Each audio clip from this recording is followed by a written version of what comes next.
Okay, so one of the roles that I have as a chiropractor is to be able to obviously analyze and be able to detect where to adjust someone's spine and where exactly on that spine we might adjust, when, how many times is appropriate, and also what kind of frequency that we might be seeing someone in order to do.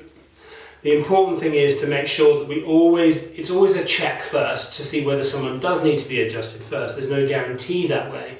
The big thing that I would say, there's a multitude of things that go into it in terms of why we might select a particular segment, as we call it, on the spine in order to be able to adjust. And a lot of things go into that. That will be range of motion, so how much someone can turn your neck or your low back.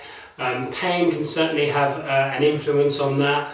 I would say a lot less than people think, but also strength is a big one. We use a lot of muscle testing in the office to be able to take us exactly to the root cause of the issue and be able to understand where to address those things specifically to help get the maximum outcome in terms of results. But also it might be the structure of someone's spine, their posture, but also what state they're in psychologically as well. Like if someone's very nervous about coming in for care, we had a young boy today who's very nervous about being adjusted for the first time, has watched far too many Jean-Claude Van Damme movies and thinks he's going to have his head taken off. That's never happened, by the way.